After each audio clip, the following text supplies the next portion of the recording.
Distribution curve, जो किसके बीच में बनाया, फ्रैक्शन ऑफ मॉलिक्यूल और काइनेटिक एनर्जी के बीच में बनाया।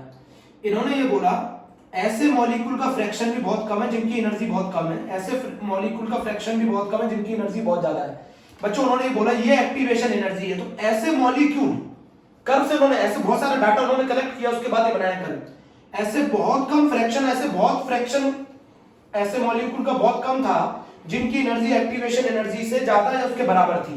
ये वो फ्रैक्शन है, ये वो फ्रैक्शन ऑफ मॉलिक्यूल है जिनकी एनर्जी एक्टिवेशन एनर्जी से ज्यादा या उसके बराबर है। ये है वो फ्रैक्शन, इसको बताया इन्होंने e की पावर माइनस EA/RT। ये वो फ्रैक्शन ऑफ मॉलिक्यूल है जो इफेक्टिव कोलिजन कर सकते हैं। बच्चों ये e की पावर माइनस EA/RT क्या है, the fraction of molecule, the fraction of molecule whose energy, बच्चों यही मैंने पेपर में गलत किया था, whose energy is greater than activation energy, whose energy is greater than activation energy। बच्चों e की पावर माइनस EA/RT वो फ्रैक्शन ऑफ मॉलिक्यूल है जिनकी एनर्जी एक्टिवेशन एनर्जी से ज्यादा या उसके बराबर है। आप ऐसे भी लिख सकते हैं e की पावर माइनस EA/RT, ये वो फ्रैक्शन ऑफ मॉलिक्यूल है जो इफेक्टिव कोलिजन करेंगे, ये वो फ्रैक्शन ऑफ मॉलिक्यूल है जो इफेक्टिव कोलिजन करेंगे। इतने fraction of molecule effective collision कर सकते हैं, इतने fraction of molecule effective collision कर सकते हैं।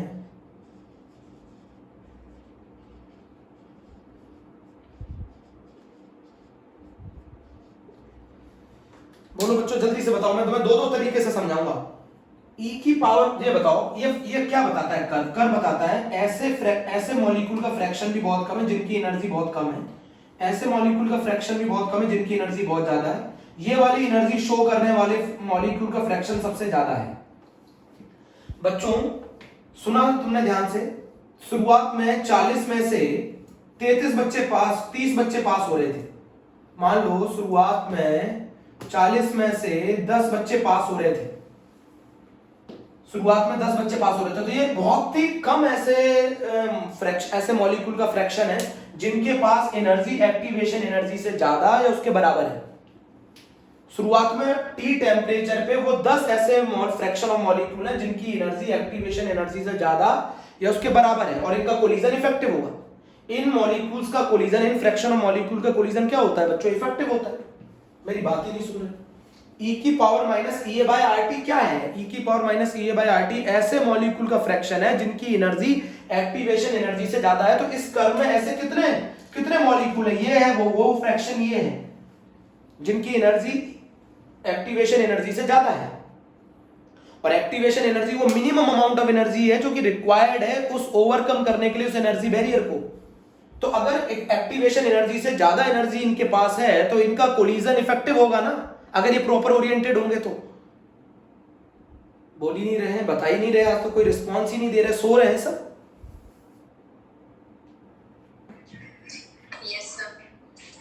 अब बच्चों मैं तुम्हें क्या बताना चाहता हूं, सुनो। Total area of the curve fraction में 1 होगा। अगर मैं टेम्परेचर बढ़ा दूं 10 डिग्री सेंटीग्रेड से, टेम्परेचर बढ़ाने पे ये कर्व फैल जाएगा बच्चों, फैल जाएगा। Area under the curve change नहीं हो सकता बच्चों। एरिया अंडर द कर्व अगर तुमने चेंज कर दिया तो इसका मतलब एरिया चेंज हो गया, और एरिया चेंज नहीं हो सकता क्योंकि total area of the curve तो फिक्स है।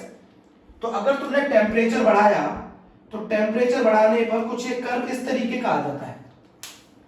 तो टेम्परेचर बढ़ाने पर, टेम्परेचर बढ़ाया तो अब जो सबसे ज्यादा मॉलिक्यूल जो काइनेटिक एनर्जी शो करेंगे वो ये होगी। बोलो, टेम्परेचर बढ़ाने पे ये कर्व फैल जाएगा बच्चों। अगर तुमने इस कर्व को उतना ऊंचा बना के फैलाया तो area under the curve change हो जाएगा। और आपको मैंने पहले बताया फ्रैक्शन के अंदर total area of the curve 1 होता है, area under the curve change नहीं हो सकता। तो जैसे ही आप टेम्परेचर बढ़ाएंगे तो ये फैल जाएगा। बोलो बच्चों, जब आप ज्यादा मेहनत करोगे, जब आप टेम्परेचर बढ़ाओगे, ज्यादा मेहनत करोगे, तो अब जो बच्चे सबसे ज्यादा नंबर लेकर आ रहे हैं वो नंबर भी बढ़ जाएंगे। मान लो पहले 25 बच्चे ऐसे थे जो 20 नंबर लेकर आ रहे थे, आपने और मेहनत करी तो अब 22 बच्चे ऐसे होंगे जो 30 नंबर लेकर आएंगे। मेरी बात नहीं समझ रहे, मैं क्या बताना चाह रहा हूं। टेम्परेचर बढ़ाने पर जो सबसे ज्यादा मॉलिक्यूल्स के द्वारा जो काइनेटिक एनर्जी शो की जाती है वो भी बढ़ जाती है। पहले सबसे ज्यादा मॉलिक्यूल ये वाले, ये फ्रैक्शन ऑफ मॉलिक्यूल ये वाली एनर्जी शो कर रहे थे, अब फ्रैक्शन ऑफ मॉलिक्यूल ये एनर्जी शो कर रहे हैं, तो बोलो एनर्जी बढ़ गई ना। बट अगर मैं कर्व को ऐसे बना दूं, इधर सुनो, मैं अगर कर्व को ऐसे बना दूं, ये मैंने एक कर्व बनाया पर ऐसे बनाया, तो ये गलत हो गया, एरिया अंडर द कर्व बढ़ गया। एरिया अंडर द कर्व तो सेम रहेगा ना, एरिया अंडर द कर्व तो ऑलवेज 1 रहेगा। तो जितना आप टेम्परेचर बढ़ाओगे उतना कर्व फैल जाएगा, जितना आप टेम्परेचर बढ़ाओगे उतना कर्व फैल जाएगा। बोलो,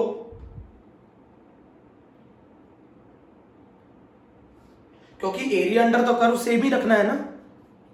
बोलो, अगर area under the curve same ही रखना है तो ये फैल जाएगा ना टेम्परेचर बढ़ाने पर। बच्चों ये जो मैंने डैश करा है, ग्रीन कलर से किया है, ये बताओ क्या है? ये वो फ्रैक्शन ऑफ मॉलिक्यूल है जिनकी एनर्जी एक्टिवेशन एनर्जी से ज्यादा है। तो T टेम्परेचर पर अगर मैं मान लो T टेम्परेचर ले लूं, तो हमारे सिर्फ 10 मॉलिक्यूल ऐसे थे, 10 मॉलिक्यूल का पास ऐसी एनर्जी थी जिनकी एनर्जी एक्टिवेशन एनर्जी से ज्यादा थी। बट अगर मान लो मैं टेम्परेचर बढ़ा दूं, तो आप ज्यादा मॉलिक्यूल के पास एक्टिवेशन एनर्जी से ज्यादा एनर्जी आ जाएगी। मेरी बात ही नहीं समझ रही।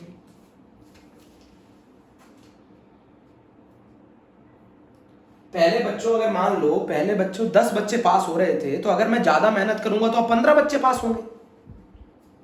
अगर पहले 10 बच्चे पास हो रहे थे, तो अगर मैं अब ज्यादा मेहनत करूंगा तो अब 15 बच्चे पास होंगे ना। नहीं समझे? अगर मैं टेम्परेचर बढ़ा दूंगा तो अब ज्यादा मॉलिक्यूल के पास वो एनर्जी आ जाएगी, एक्टिवेशन एनर्जी इसके बराबर या उससे ज्यादा। पहले कम मॉलिक्यूल के पास वो एनर्जी थी, मैं टेम्परेचर बढ़ाऊंगा और एनर्जी बढ़ेगी, तो अब वो एनर्जी ज्यादा मॉलिक्यूल के पास आ जाएगी। तो मैंने तुम्हें जो आंसर बताया था, अब कितने मॉलिक्यूल के पास ये एनर्जी आ जाएगी? इतने। तो T+10 पर ये कर्व ऐसा हो जाएगा, T+10 पे ये कर्व ऐसा हो जाएगा। बच्चों मेरी बात समझो, T+10 पे ये कर्व कुछ ऐसा हो जाएगा। जरा उसमें बताओ, सर को जरा बताओ मैसेज लिखकर।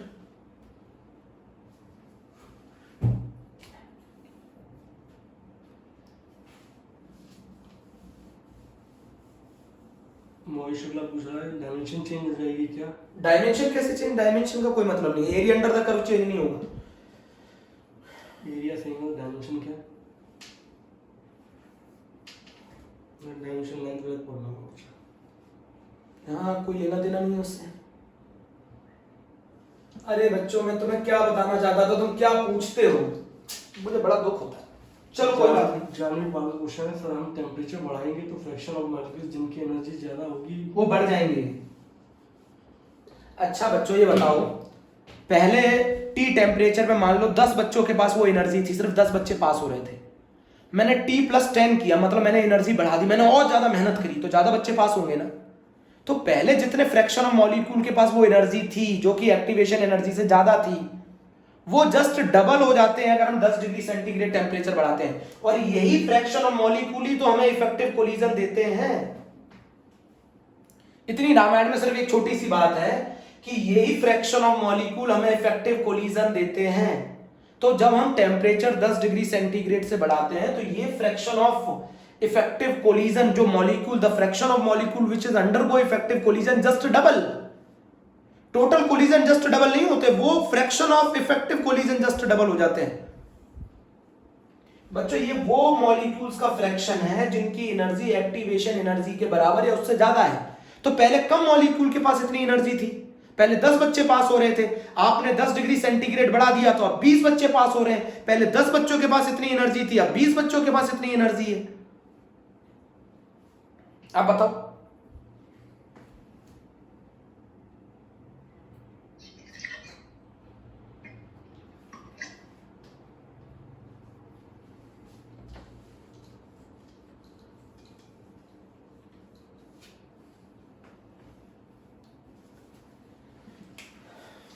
अच्छा ये बताओ, e की power minus EA by RT को क्या कहते हैं? एक तो बोल्ट्जमैन फैक्टर कहते हैं। चलो आगे चलो और बोलो। बोल्ट्जमैन फैक्टर कहते हैं, और क्या कहते हैं? The fraction of molecule whose energy, the fraction of molecule whose energy, ये IIT में आया था मेरे question. whose energy is greater than activation energy, whose energy is greater than activation energy, the fraction of molecule whose energy is greater than activation energy. ये वो fraction of molecule है जो effective collision कर सकते हैं, fraction of molecule which undergo effective collision.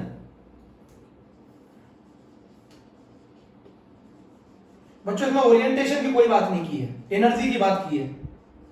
कौन से molecule आपको इफेक्टिव कोलिजन करेंगे, जो आपको प्रोडक्ट देंगे ये? तो जब आप 10 डिग्री सेंटीग्रेड टेम्परेचर बढ़ाते हो तो रेट इसलिए डबल हो जाता है because fraction of effective collision just double हो जाते हैं।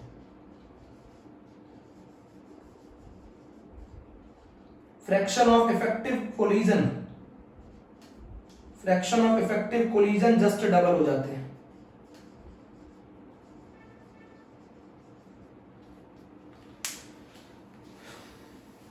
पहले ये एनर्जी सिर्फ इतने मॉलिक्यूल्स के पास थी, इतने फ्रैक्शन ऑफ मॉलिक्यूल के पास ये एनर्जी थी, इतने फ्रैक्शन ऑफ मॉलिक्यूल के पास ये एनर्जी थी। बट जब आपने 10 डिग्री सेंटीग्रेड बढ़ाया तो इतने फ्रैक्शन ऑफ मॉलिक्यूल के पास भी ये एनर्जी आ गई। तो 10 डिग्री सेंटीग्रेड टेम्परेचर बढ़ाने पर ऐसे मॉलिक्यूल का फ्रैक्शन बढ़ जाता है जिनकी एनर्जी एक्टिवेशन एनर्जी से ज्यादा होती है। ऐसे मॉलिक्यूल का फ्रैक्शन बढ़ जाता है जो इफेक्टिव कोलिजन करते हैं, और वो जस्ट डबल हो जाते हैं, वो जस्ट डबल हो जाते हैं बच्चों। अभी भी क्लियर नहीं है? फिर बनाऊंगा बच्चों, जल्दी बता दो।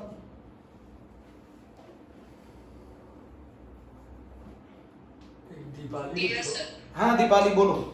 दीपाली को आ गया युवराज, मतलब आज ऐसा लग रहा है साफ सुन गया इन लोगों को। आज वो पढ़ नहीं रहे हैं सारे बच्चे,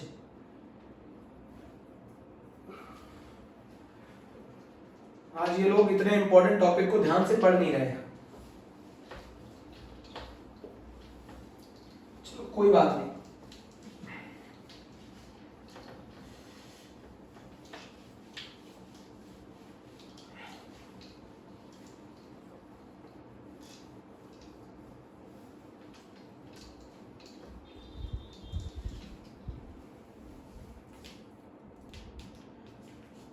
बिल्कुल एक एक चीज समझो जरा। चलो मेरे को, मैं फिर से कोशिश करता हूं तुम्हें समझाने की।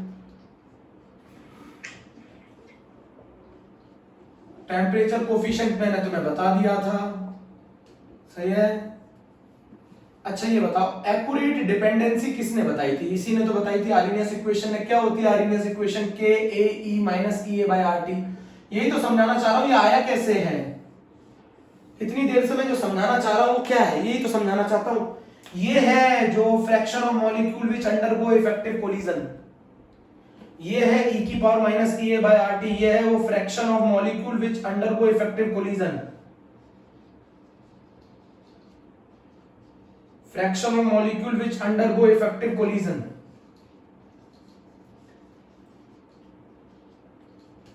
कौन डिसाइड करता है रेट को? रेट को के को कौन डिसाइड करता है? ये डिसाइड करता है। ये वो फ्रैक्शन ऑफ मॉलिक्यूल है जो विच अंडरगो इफेक्टिव कोलिजन। और ये कर्व से कैसे समझाया था मैंने? कर्व से बताओ, ये कर्व से कैसे समझाया था?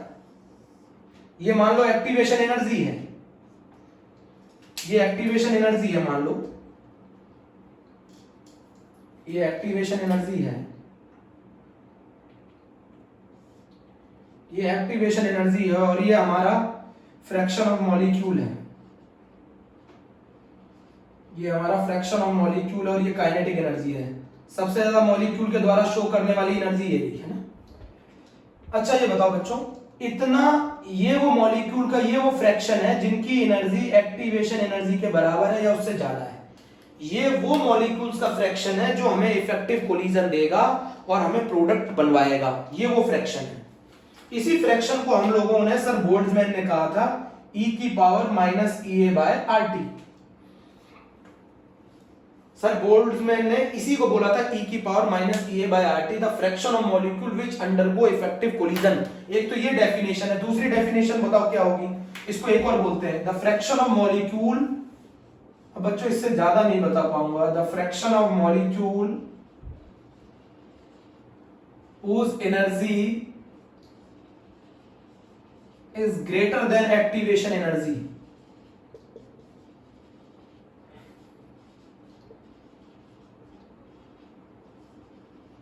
यही है बच्चों, सब कुछ समझो मेरी बात को। The fraction of molecule whose energy is greater than activation energy, fraction of molecule which undergo effective collision. अच्छा ये बताओ, अगर मैं 10 डिग्री सेंटीग्रेड टेम्परेचर बढ़ा दूं, 10 डिग्री सेंटीग्रेड में टेम्परेचर बढ़ा दूं, तो ये कर्व फैल जाएगा ना बच्चों। तो जो मॉलिक्यूल इफेक्टिव कोलिजन करते हैं वो क्या हो जाएंगे, जस्ट डबल हो जाएंगे। जो मॉलिक्यूल इफेक्टिव कोलिजन करते हैं वो जस्ट डबल हो जाएंगे। ये T टेम्परेचर पे है और ये T+10 पर है। कर्व फैला क्यों है मुझे ये बताओ। कर्व इसलिए फैला है क्योंकि area under the curve same ही रहना चाहिए। तो अब ये बताओ, on every 10 degree centigrade, on every 10 degree centigrade rise in temperature, the rate of reaction double because fraction of molecule which undergo effective collision, fraction of molecule which undergo effective collision just double.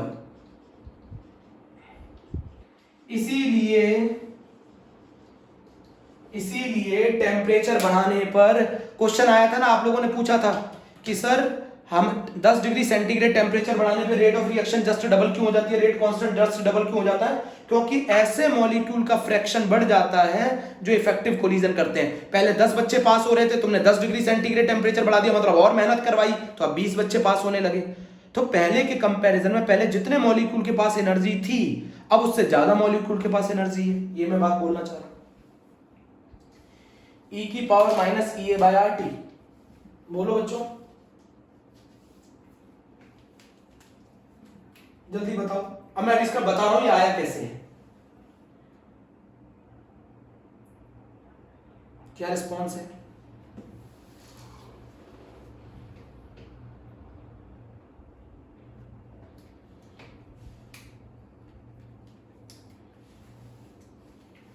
बच्चों एक चीज समझो, दो तरीके से बताता हूं। First method सुनो, मेरा फर्स्ट मेथड सुनो। जो रेट है वो रेट किसके प्रोपोर्शनल होगा, इफेक्टिव कोलिजन के। e की पावर माइनस EA/RT रेट किसके प्रोपोर्शनल होगा, इफेक्टिव कोलिजन के। रेट कह लो या फिर क्या कह लो, रेट कांस्टेंट कह लो, किसके प्रोपोर्शनल होगा, EA/RT के। प्रोपोर्शनलिटी का साइन हटाओगे, कांस्टेंट आएगा a, e की पावर माइनस EA/RT। ऐसे आइए ये इक्वेशन। अच्छा रेट कौन डिसाइड करेगा, जितने कोलिजन, जितने fraction of molecule effective collision करेंगे, जितने fraction of molecule effective collision करेंगे वो रेट डिसाइड करेंगे। और वो फ्रैक्शन ऑफ मॉलिक्यूल कितने हैं, e की पावर माइनस EA/RT। तो रेट किसके प्रोपोर्शनल होगा, e की पावर माइनस EA/RT के। प्रोपोर्शनलिटी का साइन हटाया तो कांस्टेंट आया, इसीलिए इसको बोल देते हैं Arrhenius constant. For a particular reaction इसकी वैल्यू ऑलवेज कांस्टेंट होती है। बोलो बच्चों, अब मेरी बात सुनना यहां पर ध्यान से, बहुत ध्यान से सुनो। एक तरीका तो ये था, आप लोगों ने इसको ऐसे पढ़ा है इस डेरिवेशन को, एक तरीका तो ऐसे है इस डेरिवेशन को पढ़ने का, एक और तरीका है वो बता।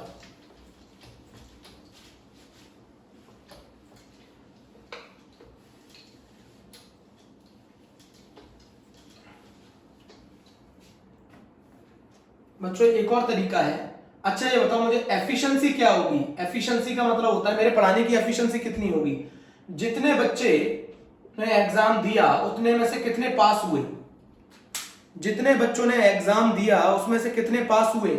या फिर हम ये कह सकते हैं, बोलो जितने बच्चों ने एग्जाम दिया उसमें से कितने पास हुए, जितने ओरिएंटेड कोलिजन थे उसमें से कितने इफेक्टिव हैं, वही तो बताएगा एफिशिएंसी ऑफ द रिएक्शन। ये एफिशिएंसी है रिएक्शन की। एफिशिएंसी क्या होती है, कितने पास हुए डिवाइडेड बाय कितनों ने एग्जाम दिया। ओरिएंटेड कोलिजन में से कितने कोलिजन इफेक्टिव हैं, वही तो कहलाएगा के।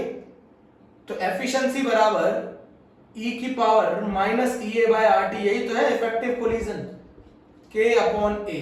तो बताओ k का क्या रिलेशन आ जाएगा, AE माइनस EA/RT। आप ऐसे भी पढ़ सकते हैं। अच्छा ये बताओ एफिशिएंसी होता क्या, आउटपुट अपॉन इनपुट। आउटपुट क्या है, इफेक्टिव कोलिजन, के इफेक्टिव कोलिजन है, और तो ए क्या है, टोटल ओरिएंटेड कोलिजन है।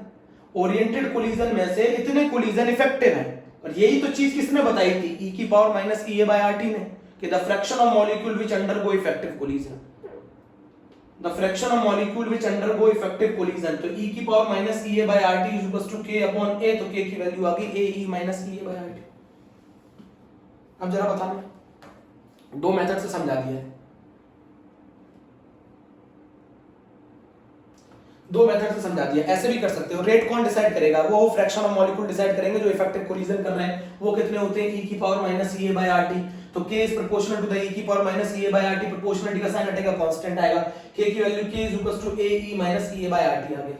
आप ऐसे भी कर सकते हैं, अगर मान लो मैं किसी रिएक्शन की एफिशिएंसी पूछूं, तो effective collision divided by the total oriented collision, effective collision किसके बराबर होते हैं, k के, शुरुआत में से कहा था k के बराबर होते हैं, k अपॉन a, और ये क्या, इसी को तो कहते हैं एफिशिएंसी, तो एफिशिएंसी किसके बराबर आएगी, e की power minus E A by R T के। इतने फ्रैक्शन ऑफ मॉलिक्यूल है ना वो जो इफेक्टिव कोलिजन करते हैं, और अगर मैं ऐसे निकालूं इफेक्टिव कोलिजन, तो इफेक्टिव कोलिजन डिवाइडेड बाय, तो ये total oriented collision, effective collision divided by total oriented collision, ये हमें वो फ्रैक्शन ऑफ मॉलिक्यूल बताते हैं जो हमें इफेक्टिव कोलिजन करते हैं, इसी को एफिशिएंसी बोलते हैं।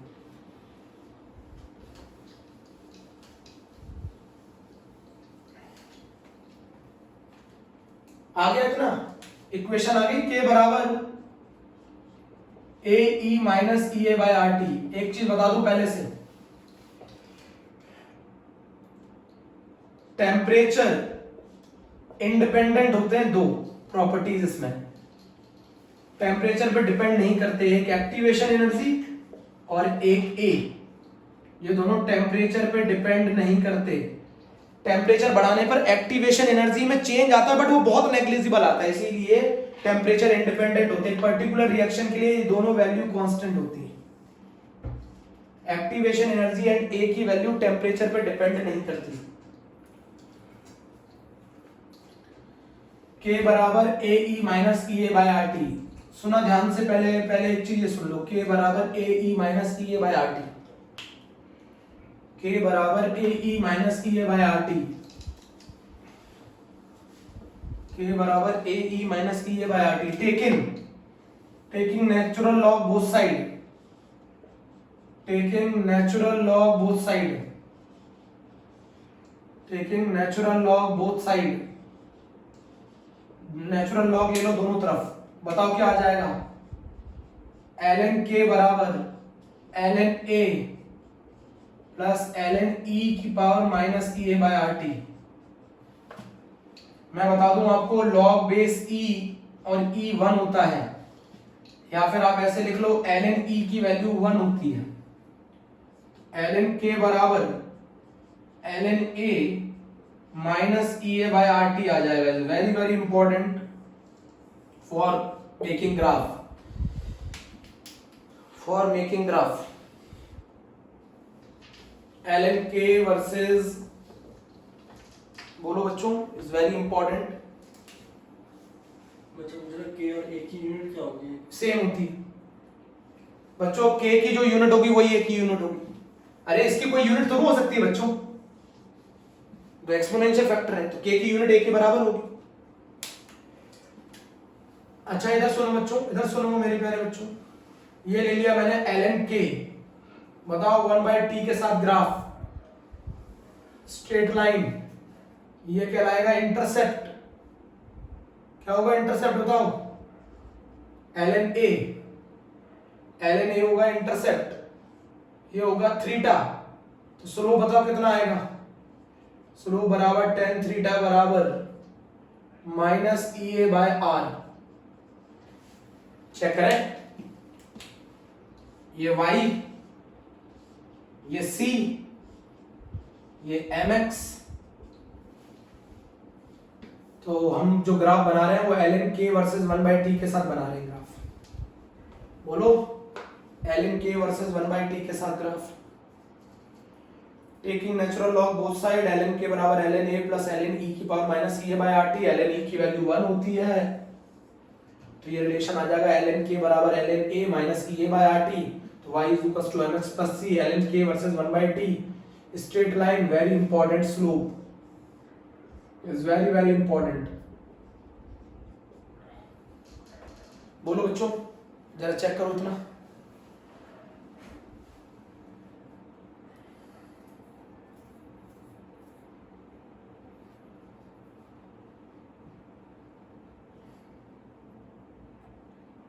आज कोई रिस्पॉन्स ही नहीं दे रहे ना।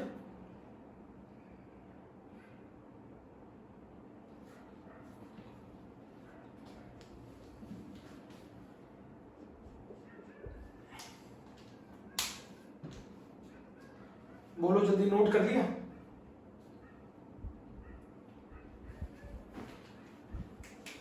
आर की वैल्यू 8.314 जूल पर मोल पर केल्विन। इसको आप लिख सकते हैं 25/3। आर की वैल्यू 2 कैलोरी पर मोल पर केल्विन। ये नोट करके रखिएगा आर की वैल्यू।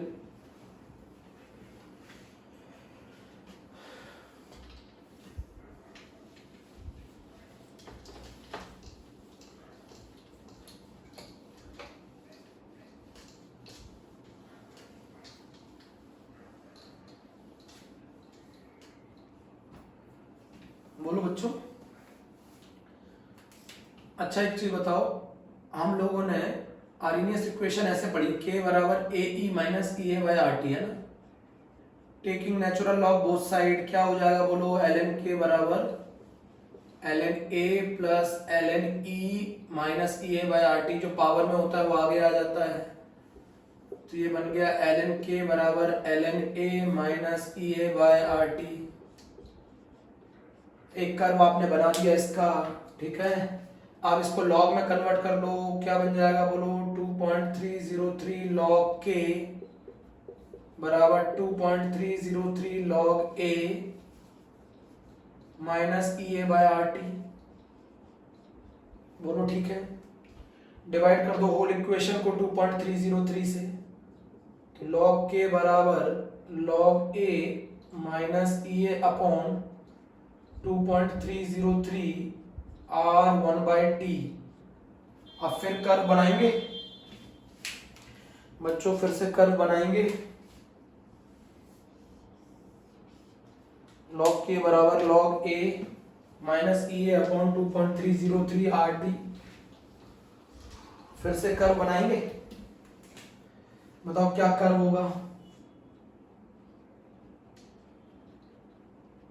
लॉग के वर्सेस 1/T का कर्व, तो ये क्या बन जाएगा बोलो बच्चों, y, ये c और ये mx, स्ट्रेट लाइन। बोलो इस बार इसको मान लेते हैं tan अल्फा, अल्फा मान लेते हैं इसको एंगल। इंटरसेप्ट क्या होगा बोलो, log a। स्लोप कितना होगा, minus E A upon 2.303 R बराबर tan अल्फा, सॉरी। चेक करना बच्चों, स्क्रीनशॉट ले लेना ना। लॉग के बराबर 1/T, स्लोप बराबर minus E A upon 2.303 R tan alpha.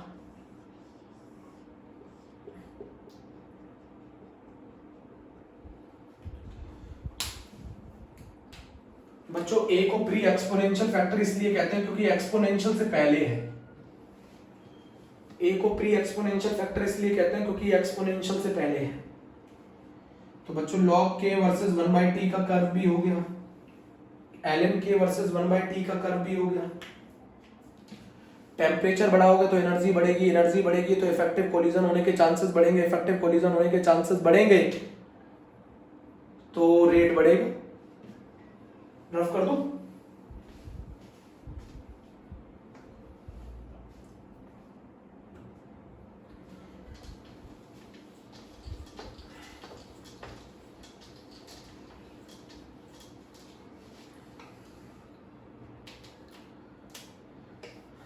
बच्चों के की वैल्यू जो होती है, टेम्परेचर बढ़ाओगे तो के की वैल्यू बढ़ेगी। एक्टिवेशन एनर्जी बढ़ाओगे, एक्टिवेशन एनर्जी को कम करोगे तो के की वैल्यू बढ़ेगी। तो के की वैल्यू दो फैक्टर पे डिपेंड करती है, एक टेम्परेचर पे, एक एक्टिवेशन एनर्जी पे। अगर एक्टिवेशन एनर्जी कम करोगे तो के की वैल्यू बढ़ेगी, और अगर टेम्परेचर बढ़ाओगे तो के की वैल्यू बढ़ेगी। अच्छा ये बताओ, के बराबर A E minus E A by R T, तो अगर आप टेम्परेचर को बढ़ाओगे तो ये वाला फैक्टर कम होगा कि बढ़ेगा, नेगेटिव वाला फैक्टर? नेगेटिव वाला फैक्टर कम होगा, तो E की वैल्यू बढ़ेगी, E की वैल्यू बढ़ेगी तो K की वैल्यू बढ़ेगी। तो बताओ कर्व कैसा आएगा? K वर्सेस टेम्परेचर का कर्व, एक्सपोनेंशियली इंक्रीज। फिर से समझाऊं, देखो जरा,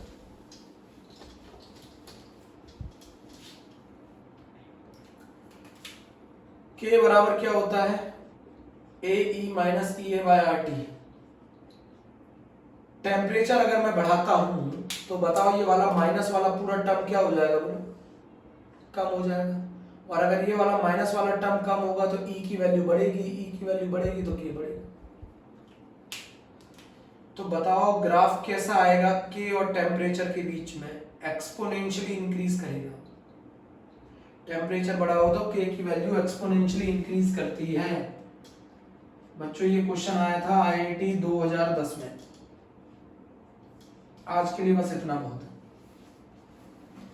आज के लिए इतना बहुत है।